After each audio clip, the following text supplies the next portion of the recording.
morning. If you want to start us off with just kind of your opening remarks, then we'll go ahead and open it up for questions.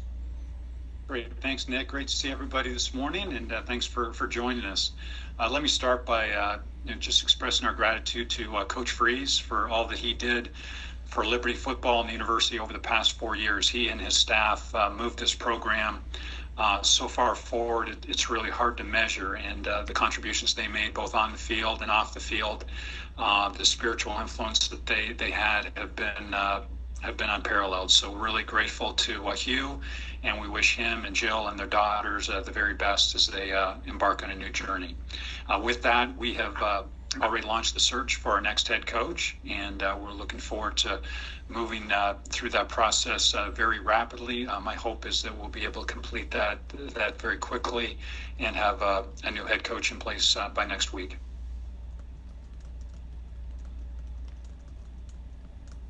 All right, with that, we'll open it up for questions. We'll start with Damian Sordelet from the Lynchburg News in Advance.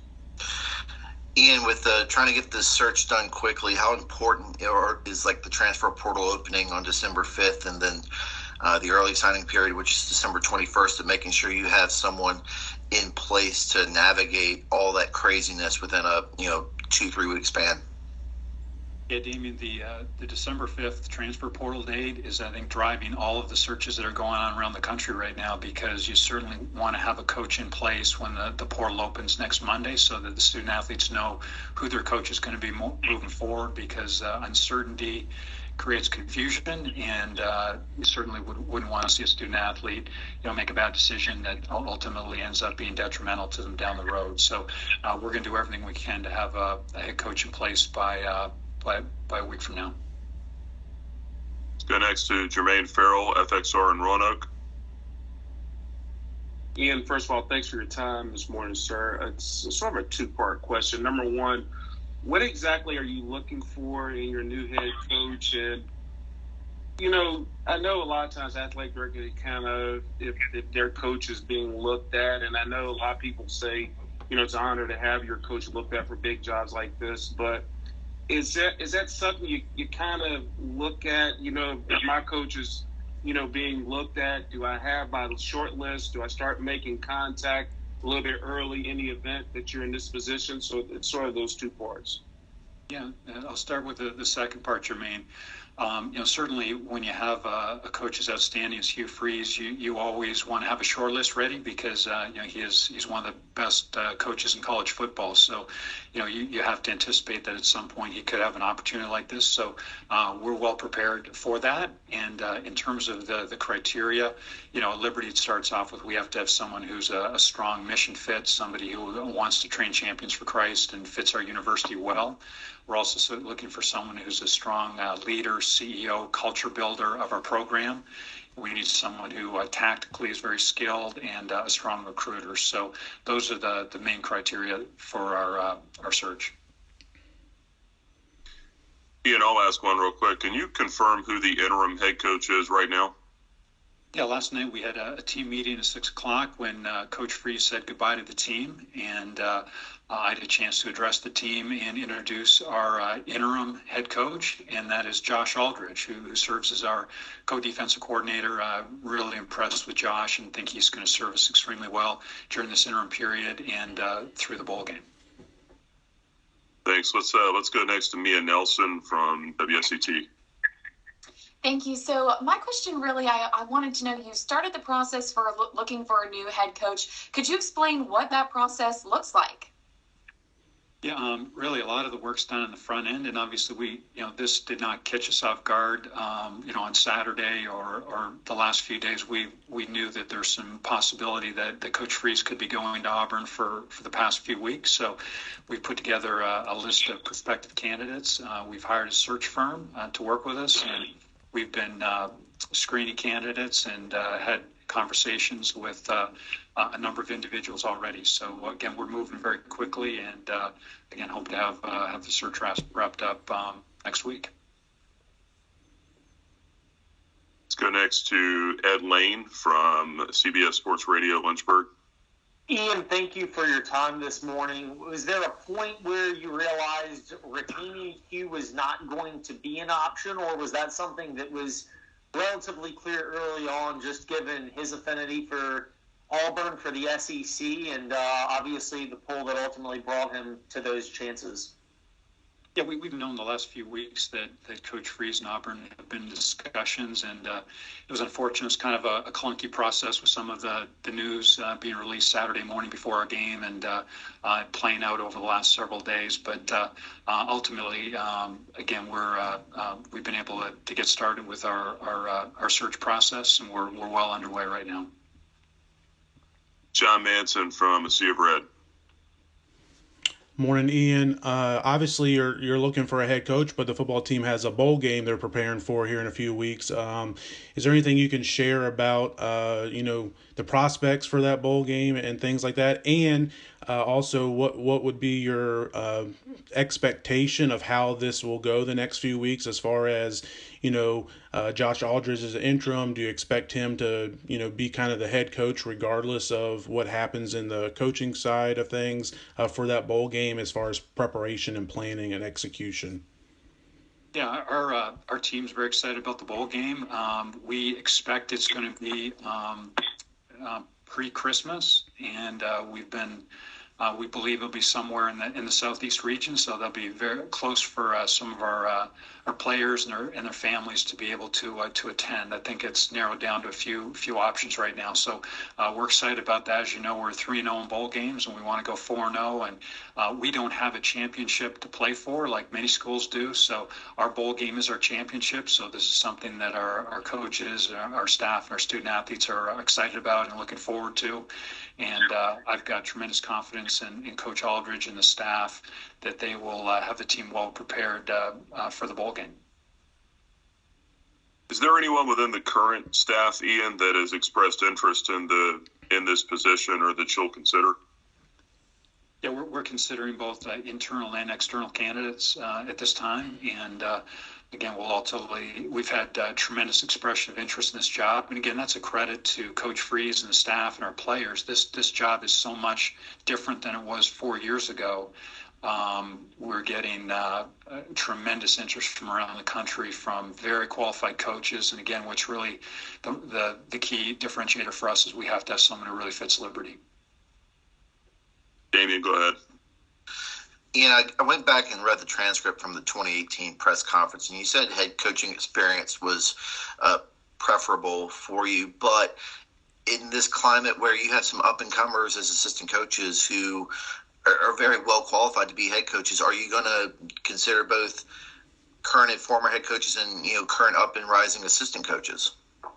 Yeah, again, we've had strong interest from both assistant coaches and head coaches from around the country, and we will consider all candidates. John, did you have another one? Yeah, Ian, how important is it in the day and age of the portal, here opening up next week, and also recruiting? How important is it to get a guy in place quickly, especially for roster retention? Yeah, very important. And again, the portal is what's driving it more so even than recruiting. The early signing period is until December 21st. So we have time to have 1 or 2 recruiting weekends after the portal opens, but the portal is really the driver, because we certainly want to, again, do everything we can to have a coach in place so our student athletes can meet them in the event they were considering pursuing the portal. And kind of as a follow-up to that, have you had a chance to speak to any of the players, and maybe in a group setting or something like that, or to the leaders or anything, as far as your message to them moving forward and in regards to the portal?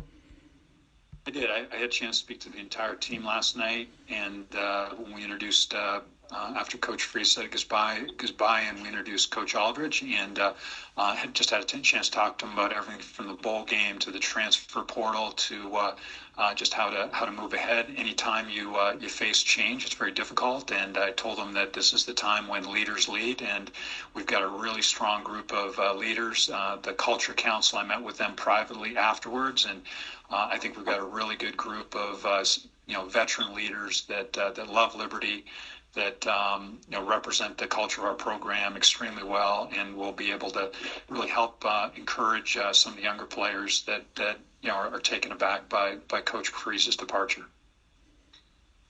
Previously, Ian, when this came about, and Coach Gill retired, I think on a Monday, and I want to say we were introducing Coach Freeze by Friday, if memory serves me correctly. Do you foresee this playing out that quickly, or maybe even quicker?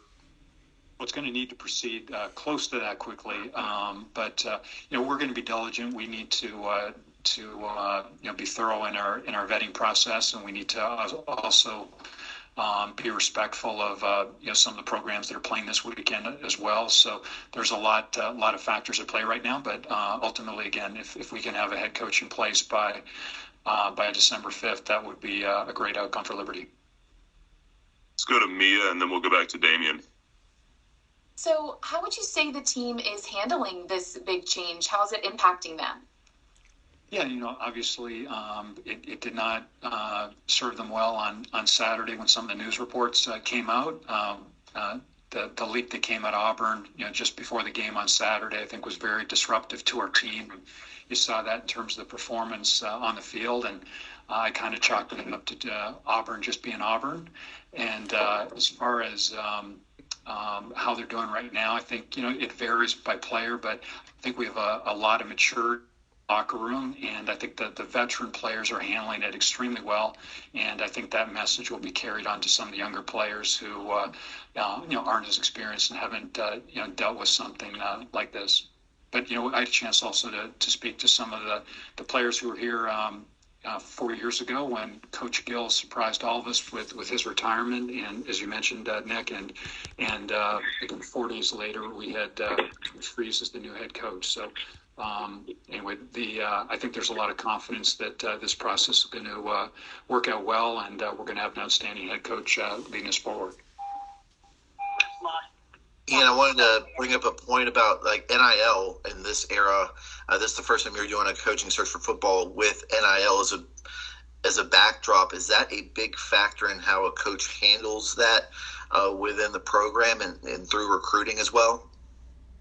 Yeah, NIL is definitely something that is a factor in college football, college sports in general right now. So, the fact that we have our NIL marketplace with Influencer, Flames Exchange, and the fact that we have a group licensing opportunity with Brander, and that we're also working with the Sea of Red on a collective are all things that I think will serve our program well, and also be beneficial to the new head coach. Let's go to Jermaine, and then we'll go to Ed after that. Ian, roughly how many candidates do you have at this moment, or can you let us know how many you have that have shown interest, whether internal or external? I probably need to check my email for an up-to-date number, but it's pretty substantial. We're getting, again, tremendous interest. We've had interest from Power 5 head coaches, Group of 5 head coaches, assistants at the Power 5 level, assistants at the Group of 5 level. And so it's a wide range of individuals that expressed interest, and we're again trying to vet that group as quickly as possible and really hone in on our top candidates. And if I can ask one more real quick, I know that when you look at hiring, are you putting any stipulations in place? Like, do they have to keep anyone on the staff, or is there? I don't know if you can talk dollars about the contracts and all that, but are there any certain stipulations that you have to let the coach know that this is, in order to get the job, these are the things you have to have? Yeah, we put together parameters for the job in terms of staff salaries and budgets and resources that we have to offer. And it's one of the blessings here. This is one of the best, if not the best, Group of 5 resource programs in the country. So people know this is an outstanding job, facilities, salaries, budgets, and that's why it's attracted such strong interest. So that's been really helpful for us. Ian, from the Turner Gill retirement a few years ago to each offseason, it seems like there's been interest in Hugh Freeze, and now obviously he's acted on that. How has that shaped your database of candidates, and frankly, whether it's coaches, assistant coaches, or their representation reaching out to you and giving you an idea that, hey, if this day comes that Hugh Freeze leaves, we're interested in taking this job? Yeah, more than annually, you're always updating your short list. You're identifying prospective candidates, and you're hearing from individuals who might be a fit, someone you might want to consider in the future for a coaching search. But again, what's really unique about right now is that this current week there's so many jobs open, and it's a very fluid, dynamic environment in the coaching search space right now. So we're trying to navigate through that well, but again, I'm confident we're going to have a really good outcome here. Ian, another from me. You mentioned the leak from Auburn that came out and the reports from Saturday. Prior to that point, were you satisfied with how this process was going? You said that you knew that Coach Freeze had been in communication with Auburn. Were you satisfied with the communication with you and how things were going until Saturday? Yes. Yeah, and Auburn had been very professional, as did Coach Freeze, in terms of dealing with everything. I think the leak caught everybody off guard, and that was very disappointing to Coach Freeze. It was disappointing to our staff and our players, myself, and they're just that was very unfortunate. Any others for Ian McCaw?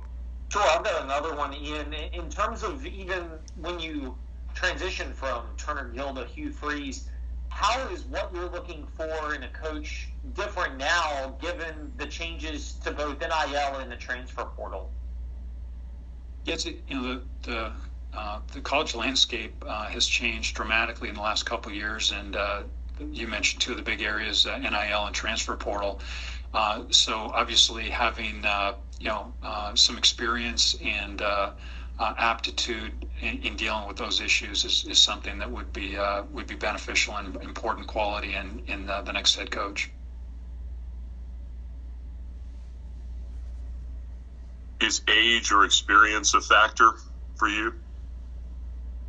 Experience is always a factor, and I think people who have a track record and a track record of success is always something that you value in a search. Any other? If I can ask another question real quick, sorry. So I know you said you the schools hired a search firm, but at the end of the day, is it your call only, or are there other people involved with that, or is it just going to be your call on who will get the position? Yeah, I have some of our administrators are assisting me with the search, so it's a group effort here in the athletic department, and then ultimately I'll make a recommendation to President Prevost, who will take that to the board. All right. Any others? All right. Ian, thank you so much for your time this morning. Appreciate it. Appreciate it, Nick. Thank you.